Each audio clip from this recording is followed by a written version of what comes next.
Good evening, everyone. Thank you for joining us for this specially convened council meeting. We will thank you to members of the public for attending. It's always good to see people involved in local democracy. So we will start with item 1. Are there any apologies for absence? Thank you, Lord Mayor. We've received apologies from councillors Hunt, Latif, Mundy, Sanderson, Smoten and White. Thank you. And are there any... Oh, sorry, I think there's another... Councillor Yeaton will be late, Chair. Thank you for letting us know. Are there any declarations of interest? No, seeing none. Item 3 is public addresses that relate to matters for decision. I believe there are none. In which case we move to the main body of the meeting and the report. So this is in response to a letter that the council leader received just before Christmas, seeking views. So I'm going to hand over to the leader of the council to introduce this item. Thank you, Lord Mayor. This is a very special Christmas present. Sorry, it's not on. It is. Try this one. Oh yeah, that's much better. Okay, right, noted. Thank you. Thank you, Lord Mayor. Yes, as I was trying to say, it was a very special Christmas present that I received from the Minister of State for Local Government and Homelessness. We were written to just before Christmas. That letter was shared with everybody, all councillors, the following day. And we are here today because there is a meeting that councillors called in order to share their views with me, which is something I very much welcome. I wrote to all group leaders asking for their views on what I should respond, how I should respond. And in moving this report today, I wanted to add this short paragraph to make clear my intention, which was always my intention, to include the draft minutes from this council along with the letter. So the wording is, the leader will ensure that all the views expressed tonight are reflected in the response to the government and that the draft minutes will be appended to that response. I don't propose to speak longer now because I think it's important to hear the views of council and so I formally move the report and start the debate. Thank you very much, Councillor Brown. So, just before we start, I'm sure there are going to be plenty of very strong views aired this evening. Some views have already been shared with Councillor Brown. Some of you may choose just to listen this evening, but I will ensure that everybody who wants to speak is heard. I expect everybody here to listen respectfully while you hear everybody else's point of view as well. And as Councillor Brown has said, she will reflect all of the views she hears this evening in the letter she sends, and they will be minuted by the officers, and that will go into the meeting report as well afterwards.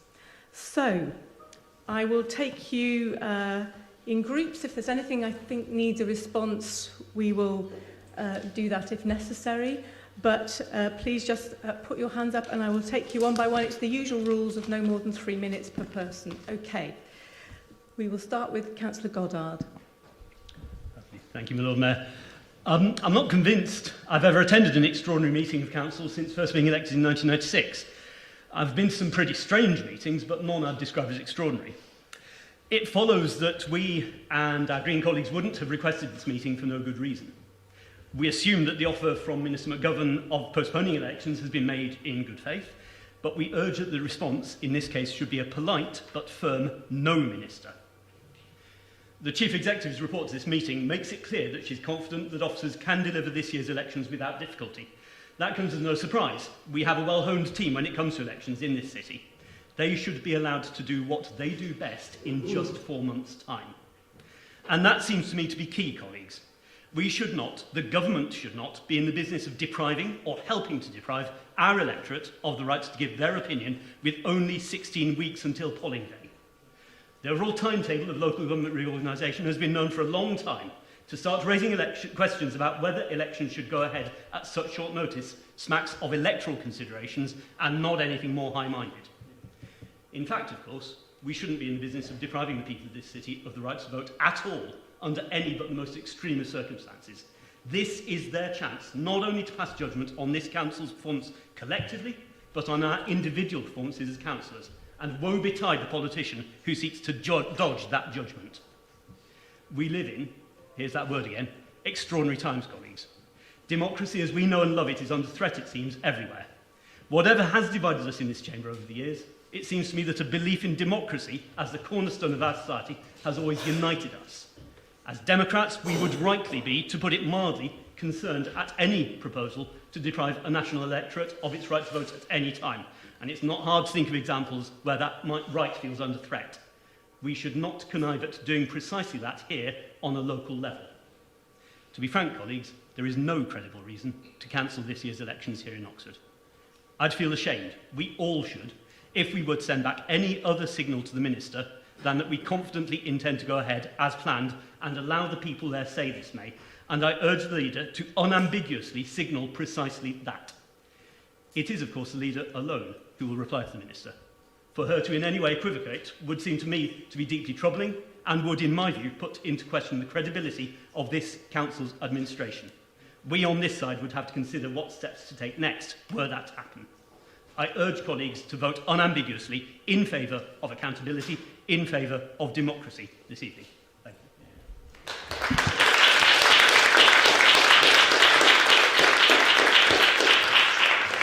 Thank you. Councillor Coe. I would like it to be formally minuted that I oppose the 2026 elections being cancelled and that I believe that anything else is democratic backsliding. I also additionally believe we should have been allowed to vote on this, as we believed we were going to be allowed to do until late this afternoon. I think that late change is extremely democratically problematic. Thank you.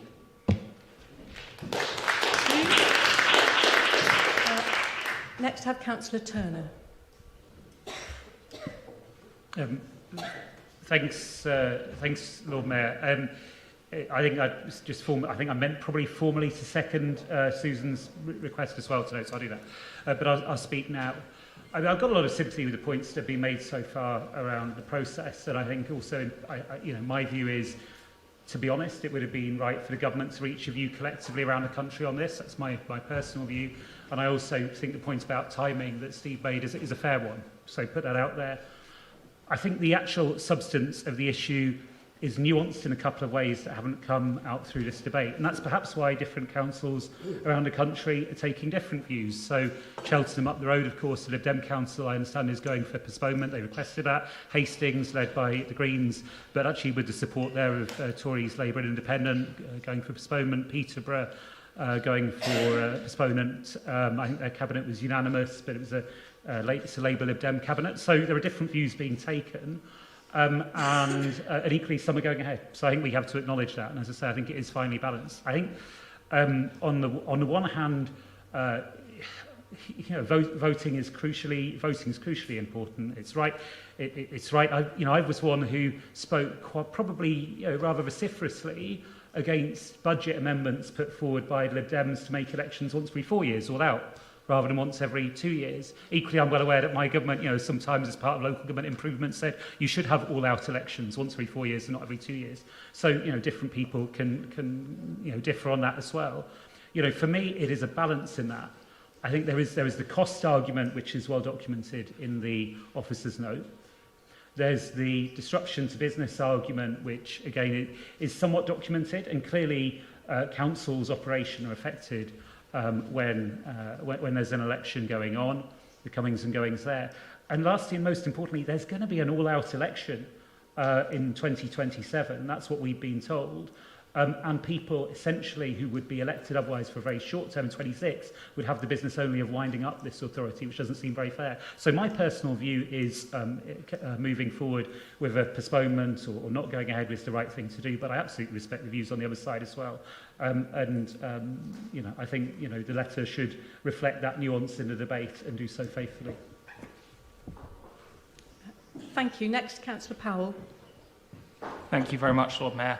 I would like to join with Councillor Kerr in stating my view that it is a real shame we do not get to take a vote today. I had understood when making the call for the meeting as one of the councillors who did that we would have the opportunity to vote. And I do think it would have been much easier to make a clear showing of Council's view were we given that opportunity. Nonetheless, I do hope that in the leader's letter she will reflect at least the plurality or majority of views in this chamber, which I have no doubt will be unambiguously in favour of there being an election.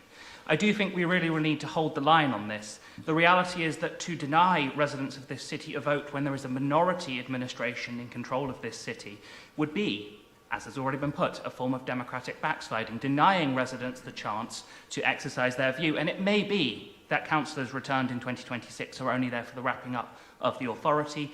That does not mean that there are not democratic decisions to be taken, which should be made by elected members. The reality is that we do not yet know the shape of local government reorganisation in Oxfordshire. We will not know what that looks like until May, and that will obviously have its own ramifications for the range of decisions that have to be taken in the way in which the council is wound up. There are democratic issues running through every single element of the process to come, and to deny residents the chance to have a vote on those issues would be, in my view, an abhorrent abuse of local democracy. I do want to associate myself with Councillor Goddard's remarks as well. The timing of this really does concern me. To have a deeply unpopular Labour government proposing to councils at the 11th hour that they might want to think about cancelling elections across a range of urban centres where it looks like the Labour Party may lose a very large number of seats, to me does suggest that there are political considerations coming into the measure. I don't make that accusation of this council, but of the government, certainly. I would therefore urge the leader to write in the strongest terms that this election should go ahead. The work for this election has already begun. To deny it now would be a gross abuse of democracy. Thank you very much.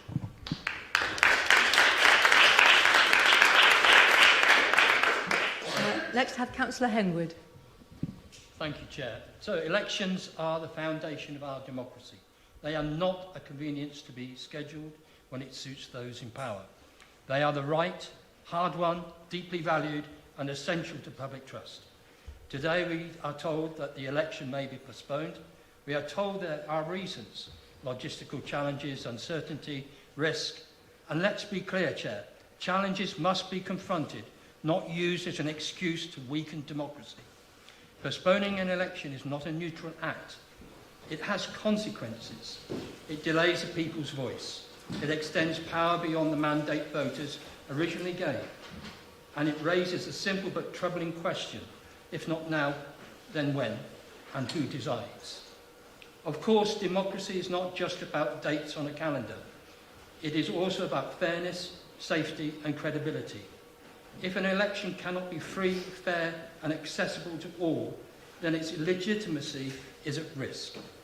But that is a high bar to achieve. It must be democratically and with evidence. It should not be assumed and not decided upon behind closed doors. I'm disappointed today, Chair, that just one Labour councillor has put their hand up to speak today. I was expecting more enthusiasm to represent the people that they have been voted for in their own particular wards. I concur with the Green Party, the Lib Dems. I'm disappointed that there is not a vote this evening. I think we should have had the opportunity, if not a substantive vote, an informative vote. I think we've been robbed of that opportunity. I hope our residents are not robbed of the opportunity in May. Thank you, Chair. I am obviously for an election in May.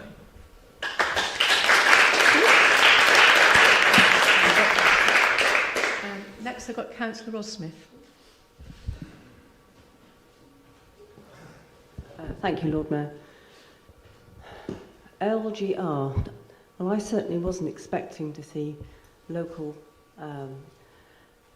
reorganisation happening in our country so soon with the Labour government. To me, that was a surprise before Christmas. As has been mentioned to the leader, it was a surprise for her then to receive that letter saying whether the council could consider they had the capacity to hold elections and deal with local government reorganisation. LGR now stands for me as Labour's greatest regret. That's what I think it's going to be. According to the Daily Mail, which I don't read but I have been told about, there have been 13 U-turns. 13 U-turns. Is this going to be the 14th U-turn of this national government, which has let, I think, this country down? I actually applauded when a Labour government came in because I was fed up with the Conservatives, but I have been bitterly disappointed with some of their decisions, and I think a lot of the electorate have done as so. So denying people the chance to have a vote in, 4 months' time? Somebody said 16 weeks, I believe it is, I think is a real letdown for this organisation. And it's an embarrassment, I think, for Oxford City Council to do so. So I do urge the leader to think very carefully about how she writes to the Secretary of State on our behalf, on behalf of the residents of Oxford City. Think about what they are thinking now. We have an election planned for May. It is going to be cancelled. Really? Is that democracy? I don't think so. LGR, Labour's greatest regret, I think it'll be. Thank you. Councillor Miles. Sorry, I should have added, I would like my comments minuted, please. Thank you, in full. They will be. Thank you, as would I. So, I agree with the sentiments that have been expressed by my colleagues already, that delaying local elections is disgraceful. Delay is democracy denied, and Oxford residents are basically being denied the chance to give their verdict on the National Labour government, as well as the minority-run Labour council here. And so delay is silencing the views of the residents that we represent and shouldn't happen. The voice of the people shouldn't be silenced. And as a Lib Dem, I believe in democracy, and I believe it's only fair for voters to decide whether they still want me as their representative after May. We should be giving them that view, that chance. And it's only fair as well that elections do take place as planned. We have had one-year terms before. In fact, after COVID, when I was first elected, that was a one-year term for me, as it was for many others in the room. So I think the duration of it being a one-year term is not an argument to delay the elections. And as has been mentioned, the resource capacity is not constrained. There is money set aside already for elections, and so there should. We should never cut the budget for democracy, because that is undermining democracy. And so while the views of the council will be shared tonight, the decision to delay the local elections is ultimately a decision that is being taken by Councillor Brown here as the leader. And I want Councillor Brown to send that decision to government, that we want the elections and do not deny us democracy. Thank you.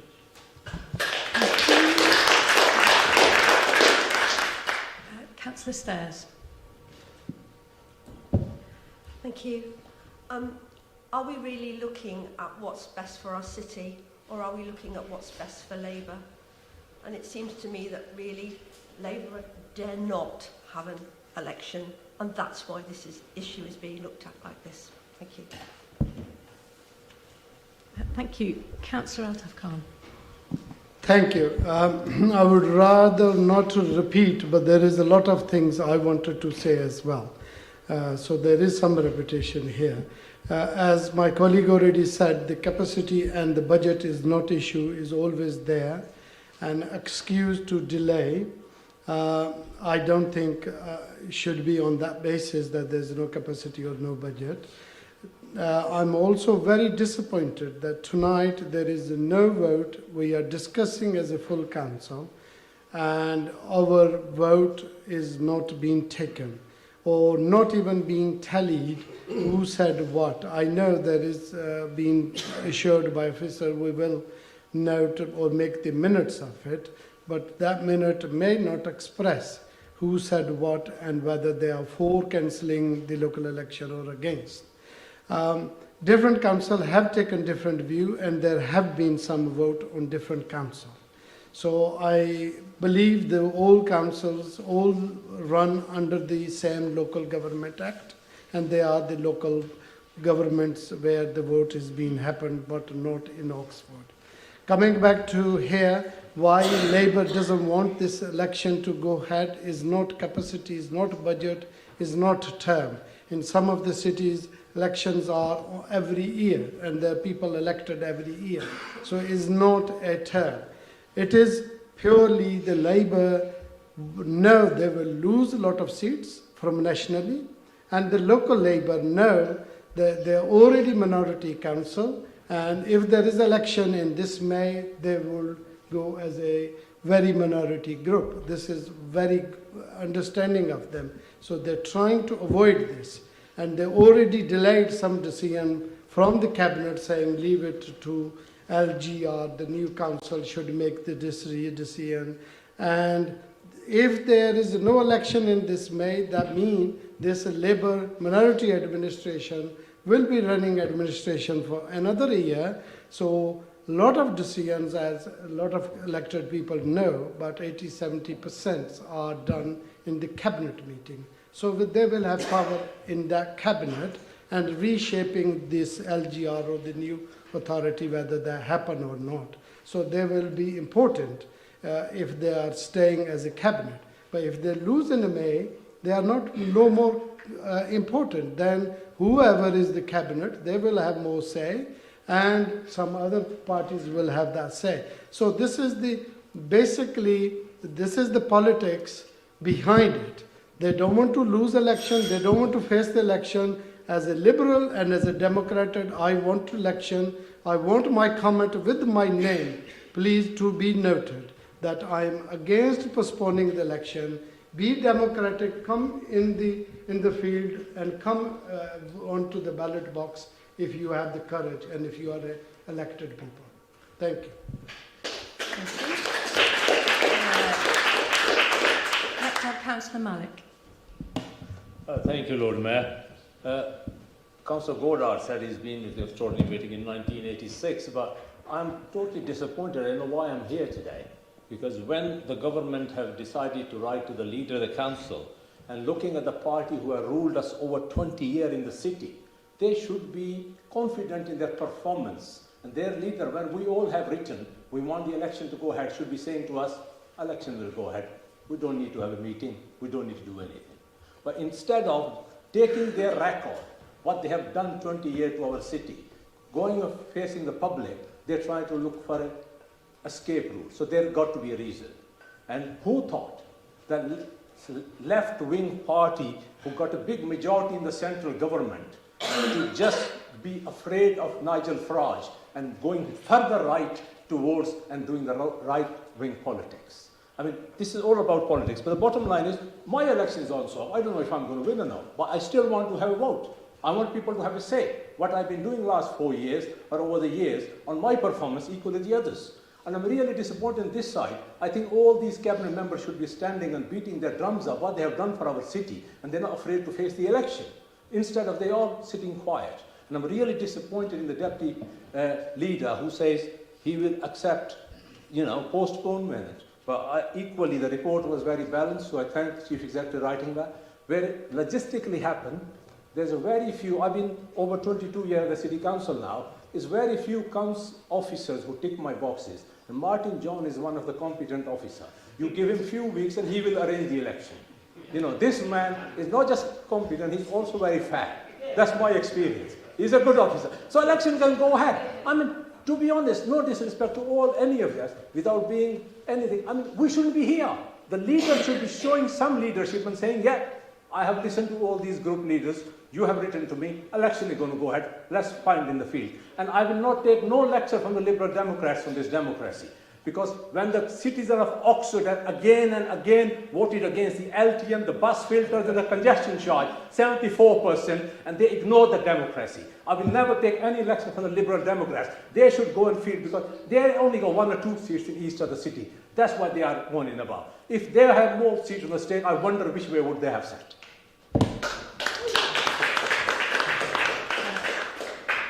Councillor Jupp. I'm grateful, my Lord Mayor, and I'd like to endorse colleagues' previous comments about expressing their regret at not being able to vote on any substantive motion or amendment today. I had to bring one myself, but that hasn't been possible. Lord Mayor, I'll get straight to the point. These elections should not be postponed. Let's go into the logic of why the government's made this offer.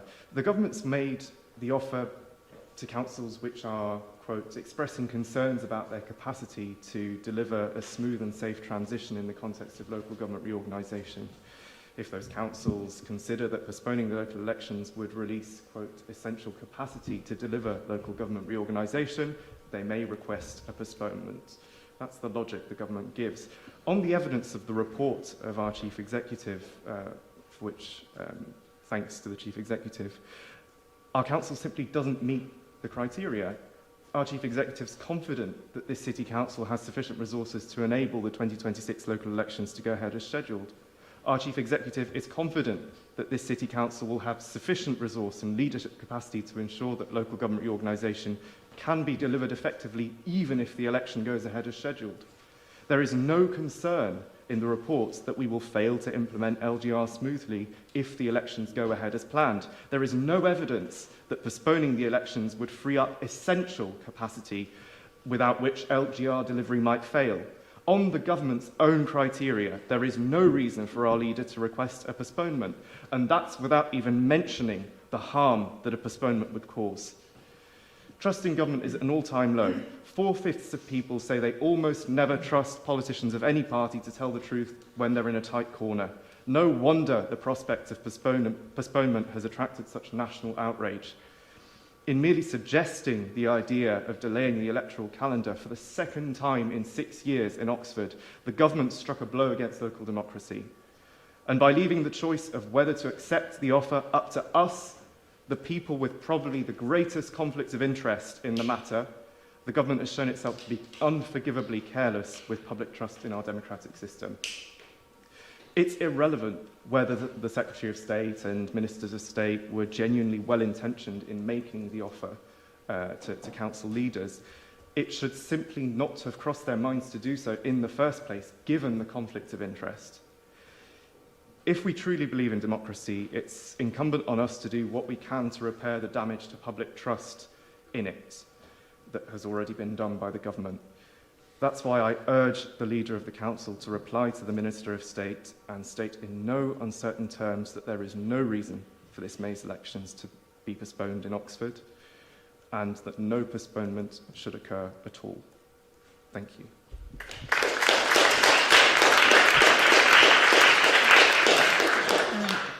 Councillor Clarkson. Thank you, Lord Mayor. Yeah, I mean, when this issue was first raised last year, I was really torn about it. I thought there was really strong arguments on both sides, and I think the arguments over election costs and stability are really important ones. But I thought about this further over the last few weeks and thought that the argument in favour of holding elections is actually a much stronger one. What other councils do is up to them. We can't know all their other political and financial pressures. So we should make a decision which is right for our city, regardless of what other councils do.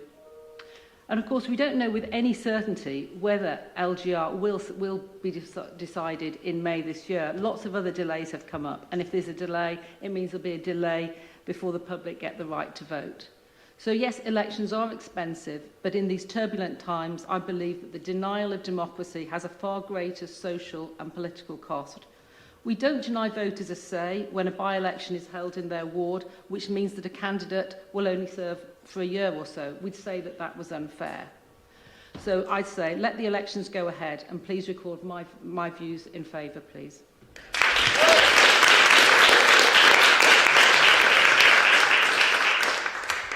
Councillor Raw.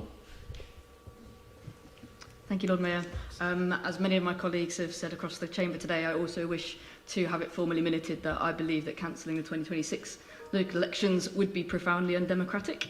We know that reorganisation of local government could take many years. We don't know how many years. It is so obvious that residents deserve to choose who will represent their views through those years. And every decision made by this council during those years would hold less weight and legitimacy where councillors do not have a proper democratic mandate.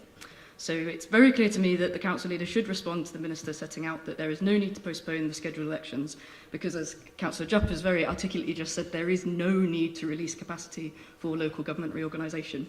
I also wish to add as well that as one of the members that brought or called for this council meeting, it was in order to have a formal vote, and we wouldn't have called it if that wasn't going to be possible, and therefore I'm one of very many who is extremely disappointed that hasn't been allowed. Thank you. Councillor Raymond. Thank you, Lord Mayor. First of all, I concur with Councillor Malik. We shouldn't be here, but not for the reasons that he stated. Everybody in this chamber had the opportunity to express their views to the leader.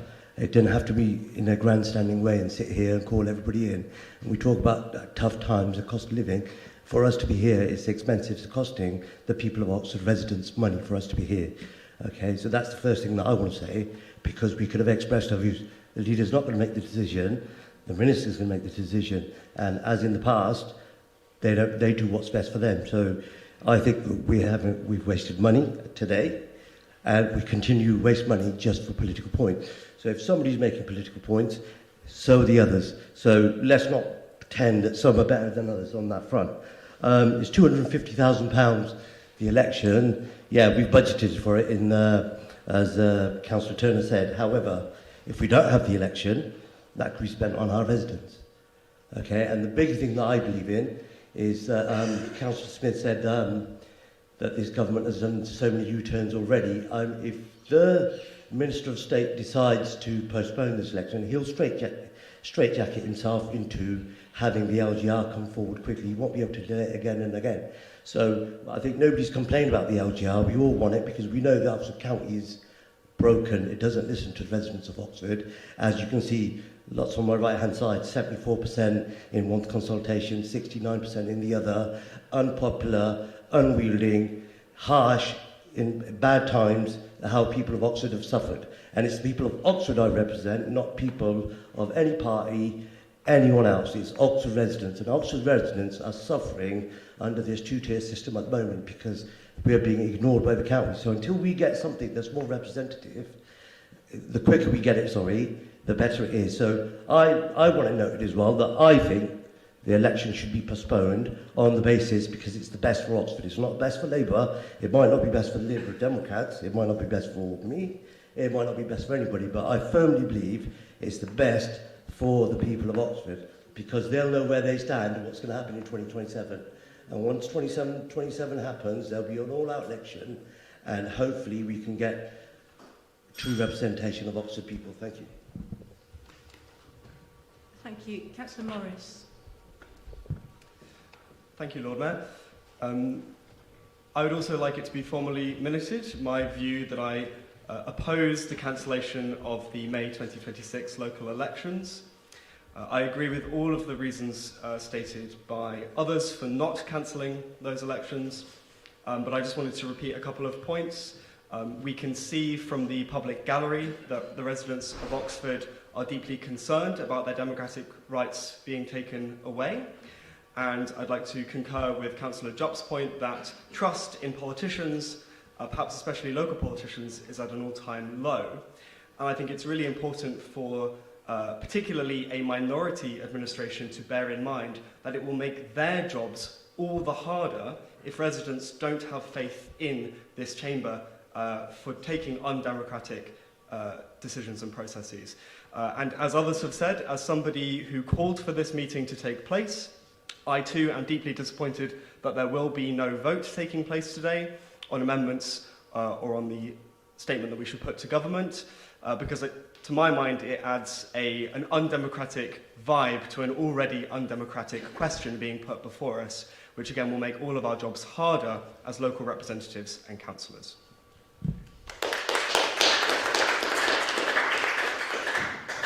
Councillor Pressels next. Yes, thank you, Lord Mayor. I'm happy to respond to what Councillor Malik said about how we should be beating the drum about the achievements of Labour in Oxford. There are so many of them, I won't list them all, if we'd be here all night, but there are things like building lots of homes, the Oxford living wage, improving air quality tremendously, it's one of the best places in the country and so on. There are lots and lots of achievements, and I'm very happy to go to an election and talk about all these things. But I also wanted to just look for an answer to one of the points that Councillor Turner made. He reminded us that year after year, the Lib Dems have been trying to cancel 50% of our elections. They've been saying that we should have city council elections every 4 years. They've done this for the fairly sensible reason that it saves £250,000 each time, but Labour has always voted firmly against that on the grounds that waiting 4 years each time before the electorate can have their say is far too long to wait. So we've always been in favour of having elections every 2 years, and I agree with that. I think that's much better than waiting every 4 years. Now, what we've got at the moment is we had elections last year, we've got elections this year, we've got elections next year and the year after. So that is quite a lot of elections. So it's not unreasonable to ask if one of those could perhaps drop out in order to save £250,000. Now, as I've said, I'm not in favour of that, but it's a reasonable thing to debate. Thank you. Thank you. Councillor Hollingsworth. Is that working? Yes, it is. Thank you very much. I became a political activist because I believed that democracy and accountability were absolutely fundamental. They're fundamental ethically, they're fundamental morally, and as a number of people, Councillor Jupp, I thought, did this very well, it's also fundamental in terms of credibility. I spent some time early this afternoon talking to council returning officers, above all others. I can't remember what Sarge said he was. One of the good guys in terms of officers, Martin John, looking at trying to find the 1972 local election results. There were local elections in Oxford in 1972. They were the last that our predecessor authority had, because it was by October 1972 when the law became an act, was abolished. So those were its last elections. It then we had all-out elections, the first elections for this, for the county council, for the other authorities in Oxfordshire, as shadow authorities in 1973. I think the relevance of this is we may have those all-out elections for shadow authorities in May 2027 for authorities which will become the successors to us and county council, all the other districts, possibly West Berkshire, we don't know, in 2028. But we are not certain that this council will cease to exist. So what it does as a council going forward isn't technically just winding itself up. It might be making decisions as an authority that survives and runs services for the foreseeable future. We don't know.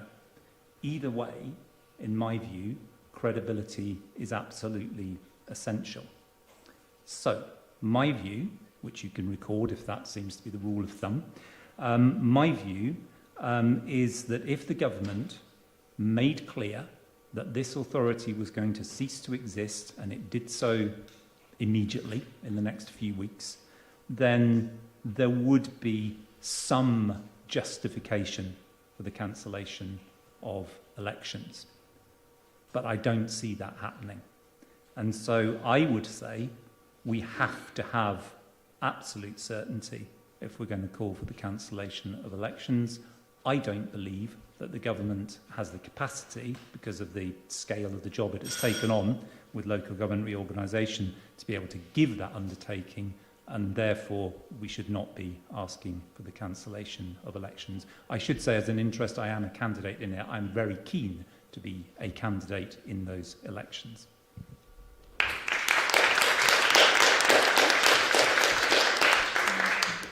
Councillor Railton. Thank you very much, Lord Mayor. So I sort of had similar thoughts to my good colleague, Councillor Hollingsworth, but I've come to a slightly different conclusion. So, I mean, you know, my belief is the way that this should have happened is that an LGR timetable should have been set out in advance with the white paper, right, including when shadow authorities come into being and the impact on the scheduling of elections. That should have been done in advance, you know, printed, you know, there for all to see, not sort of slightly made up as, you know, as things come along. However, that is not what has happened, and we must deal the hand that has been dealt. You know, we want a greater Oxford for the most part in this chamber. Delivering this, sorting the boundaries, sorting the wards out will take real work. preparing for the Shadow Authority and its handover will drive the next and potentially final year of this council.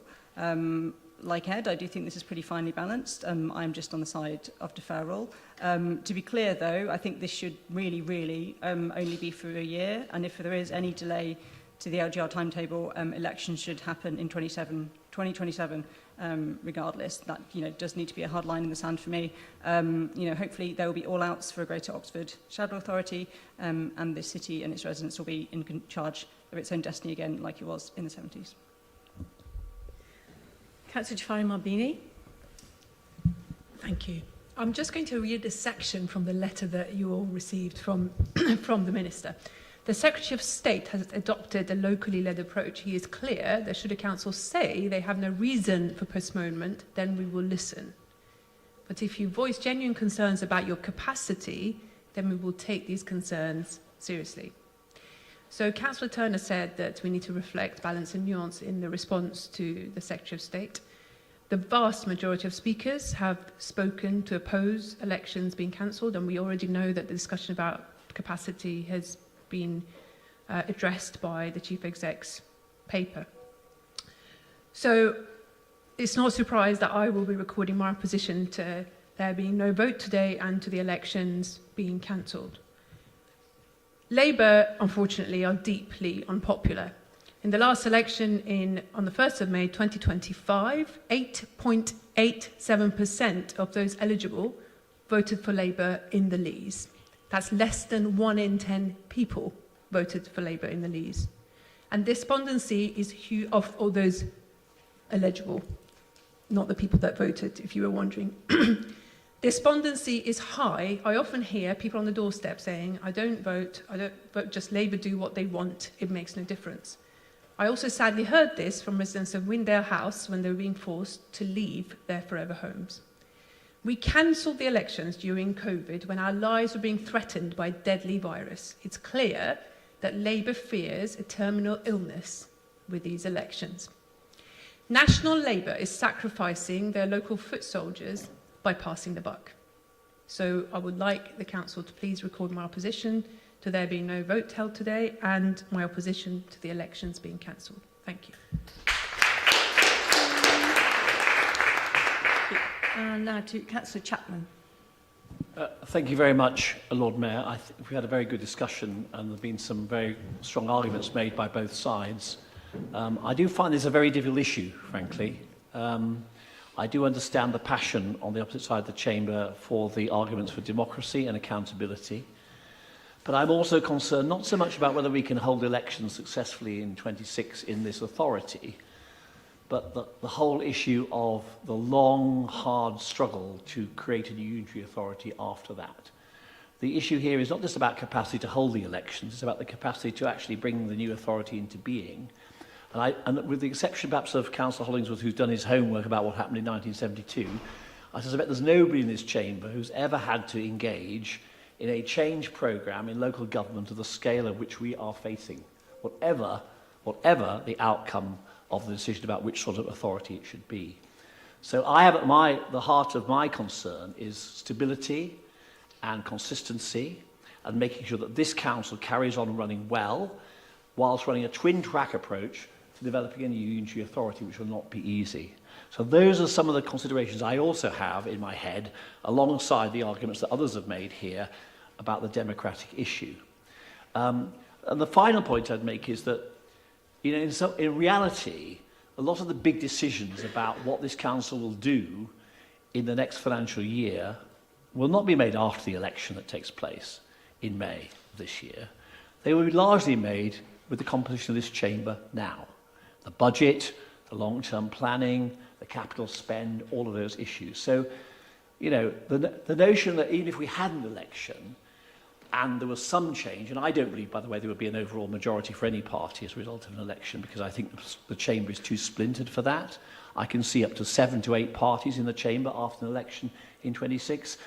In the end, we will still have to operate largely by consensus and by civilised debate and discussion. So I ask parties to take that into account when they come to their view. But it's a finely balanced judgment. There are strong arguments on both sides, and I will respect, frankly, the outcome of whatever decision the leader takes. Thank you. Thank you. Councillor Robinson. Thank you. Can I have it minuted, please, that I'm against the postponing of the 2026 election? I was one of the people who called for this extraordinary meeting, and I expected the opportunity to have a fair and free informal vote. So I find it indeed extraordinary to be sitting here tonight without that opportunity. I'd also like to echo many of the points made by my colleagues that local government reform is causing confusion and uncertainty amongst our residents.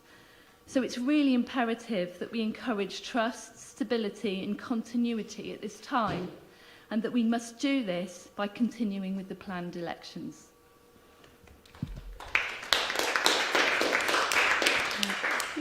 Councillor Rowley. Thank you, Lord Mayor. Let's go back to the proposal that, as I understand it, that the Secretary of State has put to us. As things stand, some of us, myself included, as a declaration of interest, would be up for election in 2026, and half of us would be up for election in 2028. The proposal the government has put to us is that there will be an all-out set of elections, a whole new set of councillors in 2027. That doesn't appear to me to be prima facie inherently undemocratic. However, I hope that the letter the leader writes to the Secretary of State will reflect that if he is minded to postpone this May's elections, there must be that all-out set of elections in 2027. Local government reorganisation must go ahead as planned. If he is to delay it, he must not delay the elections. The only reason why exceptionally an election could be acceptable for an election to be delayed is to ensure stability and a complete focus on the new authority, whoever runs that, and it will probably be a coalition of some description, to ensure a smooth transition. If that transition is not going to happen by way of all-out elections in 2027, I do not see any reason for why the Secretary of State could consider it acceptable to postpone the elections. As things stand, if I were coming at this from a purely party political point of view, as a Labour councillor, I would consider it quite inconvenient for a minority administration where we have to get the agreement of the opposition for everything to continue for another year. I could see that might cause some difficulty. I would be quite disappointed with not having the ability to contest certain seats where councillors who were elected as Labour who have, for extremely moral reasons, defected to other parties, to contest those again. But I'm not coming at this from a party political point of view. I can see the argument for postponing the elections in the very limited circumstances that I have outlined, but there must be no delay, and if there is any possibility of being a delay, the Secretary of State must not postpone. Thank you. Thank you. Thank you. Moving to Councillor Muddiman. Thank you, Lord Mayor. I was also one of the people who called for this special meeting, and I am profoundly disappointed that we are denied a vote on this issue. But I'm even more disappointed that the residents of Oxford look likely to be denied a vote in May. As the CEO's report makes clear, there is no justification to delay these elections. And as other members have noted, there is absolutely zero certainty that there will be all-out elections in 2027. So I would like to ask the Leader of the Council to note that it's very clear that although we are being denied a vote, it is very clear from all of the speakers on all sides of this chamber that the majority of councillors here tonight want the elections to go ahead. So I formally ask Councillor Brown to let us know whether she will note that in her letter and her reply to government. And finally, please minute my objections to the postponement of these elections. Thank you. Councillor Monconway. Thank you very much. It's a very difficult debate that we are having, having listened to both debate from our opposition and from my colleagues here. I must say, and this is purely from what I've heard from the doorstep, and as a person and as an accountant, let's face it, I know we have been criticized that, our cabinet are complacent. I disagree with that because I believe we perform, and I always say the word, we haven't yet issued Section 114, going bankrupt. The issue here, and I refer to the Chief Executive report, and this hasn't come out strongly. One, the cost. It clearly states that if the elections are postponed, the 250,000 that is going to be saved is going to be used for reorganization, and that work can start sooner. We haven't yet strongly brought the issue of the capacity of leadership team. I say this with empathy. Our senior leadership are going through a lot, knowing that this council won't exist in a few years. Some members might say, we are paid, they're paid for the work. But I would say, from my human perspective, that they also, I'm thinking about them. Around the country, I've heard that some local authorities are postponing the elections, some from the Green and some from the Lib Dem councils as well. So I'm not sure why they are saying we are denying democracy. Well, it is for sure that we are going to have election at some point. My personal favor is to, my personal opinion is to postpone the elections. But I would emphasize, as Mike has said, to make sure that the shadow elections goes ahead next year and we have out election in 2028. That, I believe, we are giving residents of Oxford the democratic right to vote. Thank you. Thank you. Councillor Gant. Thank you, Lord Mayor. In common with others, I'd like it minuted that I am not in favour of the leader requesting the elections to be cancelled. I'd also like it to be minuted that I'm also very disappointed that we've not been permitted a vote. Other councils have had votes. There is a way that it could have been done, and that would have captured the democratic will of this council. It's interesting hearing this debate, not least hearing intelligent and resourceful and experienced councillors within the Labour group trying to marshal arguments for delay, because it makes it clear that they've tried hard to find them and there aren't any. So, a number of people, Councillor Hollingsworth, Councillor Rowley, Councillor Mkonge, have said there is a case for delaying the elections if we know for certain that there will be all-out elections to a successor authority in 2027. Well, there's your answer. We don't. So therefore, the letter says the elections must go ahead. End of story. You know, that is the question we have been asked.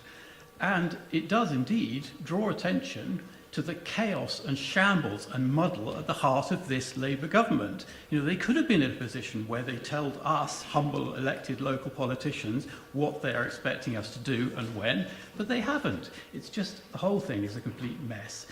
And this argument that we heard advanced by Councillor Presselang and by Councillor Turner, that this is somehow equivalent to a change to the quantum of elections is just complete nonsense. You know, having elections on a different cycle is simply asking the same people the same question the same number of times, but just on a different quantum, and that is part of legislation, and different councils take different views about how to do that. It is not, emphatically not, less democratic, so that's a non-argument, and again just shows the paucity of the arguments in favour of cancelling the elections. There is only one thing that the Secretary of State has asked the leaders to take into account, and that is capacity. The Chief Executive has made it absolutely and unambiguously clear, as of course we all know because of our wonderful Democratic Services officers, as has been referred to, that the capacity is there, as indeed it must be by law.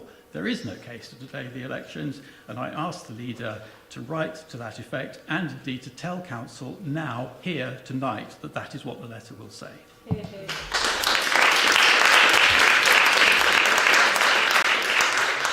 Councillor Taylor. I'm going to join with Alex and Mary, the other Labour councillors, in saying that I believe elections should go ahead in 2026.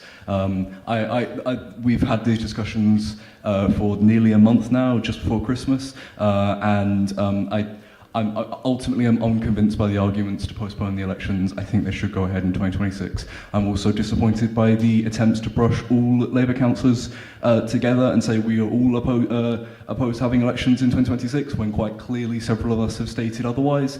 But yes, I'd like it formally minuted that I am opposed to cancelling or postponing elections in 2026. Thank you. Councillor Dickens. Sorry, thank you, Simon. I think it's clear that whatever happens, this is going to be confusing. I mean, I'm finding it confusing myself, but also confusing for residents. And I think that trust in democracy internationally is at an all-time low. And I think the most important thing that we do is make it as clear as possible and therefore as democratic as possible. And I think there are different routes you can go down of what that is.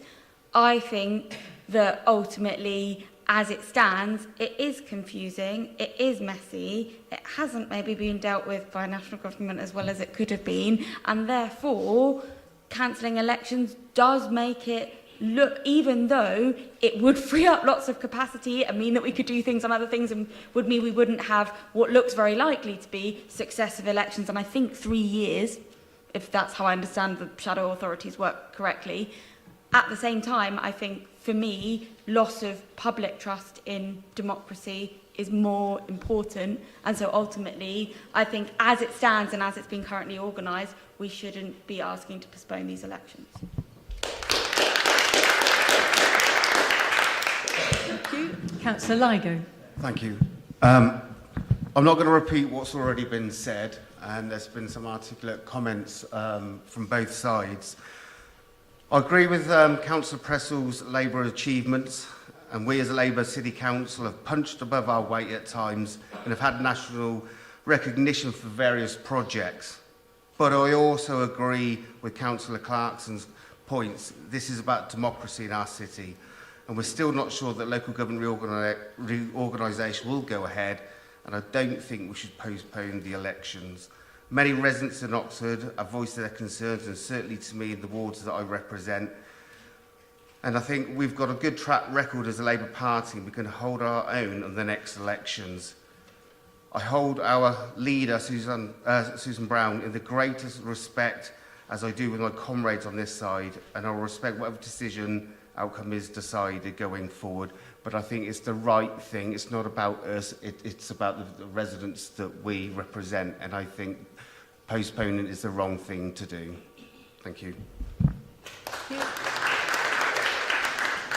Councillor Jarvis. Thank you, Lord Mayor, and thank you to everyone for the contributions you've made.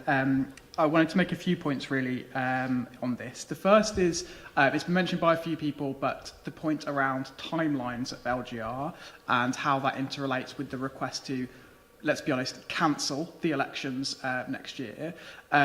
I don't quite have as long as memory as Councillor Hollingsworth, but I do have the memory of the Norwich 2010 elections, which were postponed from May 2010 in order to have a unitary election in 2011. The government changed its mind, said that the Norwich couldn't have a unity authority, and then they were held in September of that year. It is not within the realms of possibility that we find ourselves in that exact same situation again. It's not outside the realms of possibility that we face similar delays to future elections to new bodies, as has been happening in Norfolk, Suffolk and elsewhere, where mayoral authority elections have been postponed. It is demonstrably clear that the timeline that the government has set is very, very, very difficult to stick to, and we have no guarantee that it will be. So this is not a question about delaying an election for 1 year. It is about a question of cancelling an election indefinitely. The second point I wanted to make was a lot of this question and conversation has been around the cost of elections. I find that frankly terrifying, that we're talking about democracy in financial terms. Particularly, there were some comments made by one councillor, I can't remember who said that if we don't have the election, it can instead be spent on services to the residents of Oxford. That is the approach that we should never take to elections. In the report, it makes clear that the cost of the election would be £250,000. That is one of the best investments this council could make in this city to hold those elections. It's an absolute bargain in the context of the city council's wider budget. The most, I think, profound thing that's been said in this debate so far was actually one of the first things that was said in this meeting, which came from the Lord Mayor. And I wrote it down when you said it, which was, it's always good to see people involved in local democracy, in reference to people in the chamber this evening. I couldn't agree more that it is always good to see people involved in local democracy. One of the best and easiest ways to see people involved in local democracy is give them a right to vote and a right to have a say in the future of their city. So I would encourage the leader to recognise and reflect the fact that the overwhelming majority of contributions in this debate have been opposed to the cancellation of the 2026 City Council elections. I would encourage her to reflect that in the letter that is written in response to the government's request for commentary on whether the election should be postponed. And as other colleagues have said, I would like it to be formally minuted that I oppose the cancellation of the elections and that I would like to make that request to the leader. And also, finally, I would also say that as one of the councillors who called for this meeting, I would not have done so if I knew that we were not going to be permitted to have a vote this evening, because, as others have said, we could very much have made these contributions to the leader of the council directly. So I want to also minuted my frustration that we have not been permitted to have a vote this evening.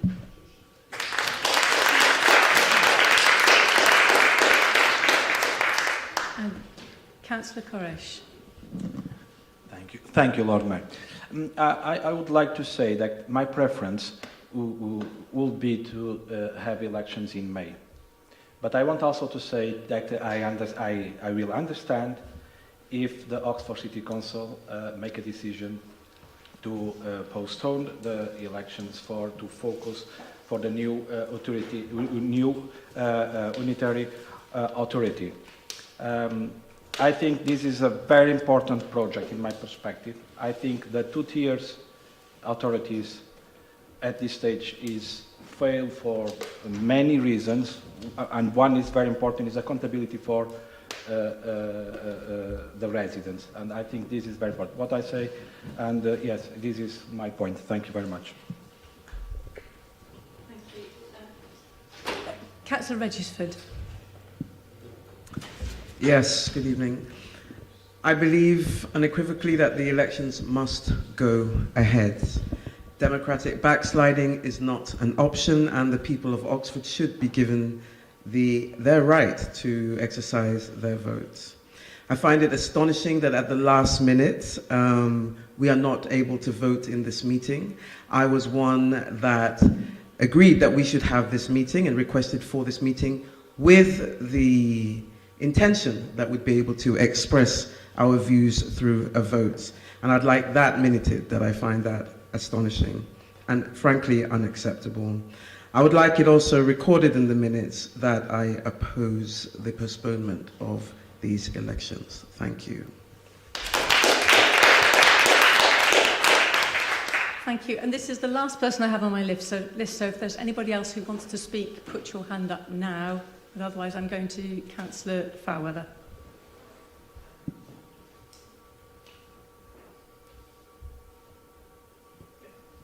Thank you, Lord Mayor. And I too would like my comments minuted. I believe in democracy, and it's vitally important that the local elections due in May go ahead. My ward residents must have the opportunity to vote to keep me, or indeed elect someone else in my place. That's democracy in action. We need to have the local elections in May to demonstrate that this city is run as a democracy and not by national government decree. Secondly, if rumours from Whitehall are to be believed, then it's not local capacity about local government reorganisation we need to be worried about, but the capacity in the ministry that is just not there. This leads me to think that actually there will not be elections to whatever the new body is next year, but it might be the year after. So what we'd be thinking about is having elections here in 27 for the City Council? I don't think our residents would be very happy about that. Like many people on the who support this, and there are 24 at the last count, against 7 who voted to postpone the elections. Like many people on this side, I think it's disgraceful that we're even talking about postponing local elections in May, and even worse that we're not having a vote on it. Thank you.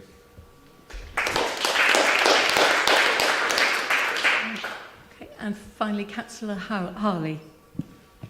Thank you, Lord Mayor. I would like it to be recorded that I am in favour of elections going ahead this May, and I agree with all the comments of the previous speakers who have also supported May elections.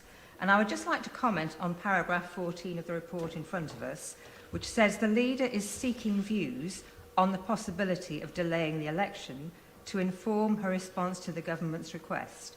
I hope it is quite clear to the leader from the responses that she has been given what her response should be, that the elections should go ahead in May regardless, and there should be no postponement, and I am also disappointed that we are not being allowed to vote on the matter this evening. Thank you.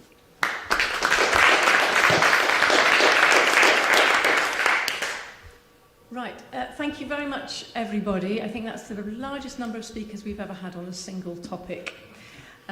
Almost everybody. We've had a wide range of views. Thank you all for listening politely and respectfully.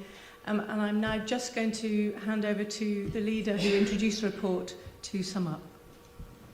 Thank you very much, Lord Mayor, and thank you to all councillors for a healthy and polite, courteous debate. Oh, sorry, excuse me. There is, I think, very clearly strong support within this chamber from all of us for elections, and quite rightly so. Democracy is incredibly important. Personally, I've stood for election at least 10 times, and I'm not afraid of elections. I think it's very clear that of the people in the chamber today, there is a majority of people who have said that they would support seeing elections take place in 2026. However, that isn't the question that is being posed to us. The question that was posed to me specifically in the letter from the Minister was about whether postponing elections would have an impact on our capacity to deliver LGR. I particularly want to reference the point that the Deputy Lord Mayor made about the importance of, if the Minister or the Secretary of State decides to postpone elections, the absolute importance of having elections go ahead in 2027. And I think that that is absolutely vital. I do think there is a case to be made for capacity it being a significant issue for this council in particular. And I think it's important to recognise that the government, when it sought our views on this, and it has sought it from all the councils that are facing LGR, asked specifically for local situations. Our local situation, particularly in relation to our own LGR bid, is quite different to that of some other councils. So our own LGR bid specifically has some really quite significant changes to the surrounding area. So if we are successful, as we certainly hope, I hope everyone in this chamber hopes we are successful in our LGR bid for a Greater Oxford, then we will be inheriting a whole load of area around this area, or the new authority will, and there will need to be a lot of work done over the next year to make sure that elections in 2027 are successful for that shadow authority, and those new wards are all in place with the relevant polling stations and so on. I think the other thing that hasn't been touched upon yet is we have heard quite rightly about the excellence of our elections team under Martin John, and indeed the excellence of our officers more generally. And I would personally like to pay particular tribute to Caroline, our Chief Executive, who leads this authority brilliantly and has also led a huge amount of work on our local government reorganisation bid. But I think it is important to stress that the Chief Executive is also the returning officer, and that is a big job as well. So I think there are capacity arguments to be made, but I will stick to what I said at the beginning of this meeting, which is I will reflect the views of this council in the response to government. And that is everyone's views here. I also want to reflect upon the fact that this was a meeting that was held to allow people to express their views. Some people have come to me directly and expressed their views, and not everybody in this meeting today has spoken. So I don't think that you can conclude that of the entirety of the council, everything that has been said today is the sort of some part of the views. However, I think it is absolutely clear that there is a majority of people in the council who are in support of elections going ahead. So I think that that's an important point to make, and that will be reflected in the letter to the Secretary of State, or rather to the Minister. I think that's probably all I need to say at this stage, because this is a listening exercise from me, and I would just like to remind Council as well, as a final point, that I wrote to all group leaders, asked them for their views, and did receive views from a number of group leaders, not all of them, but most of them, and that can also be reflected in the letter. Thank you.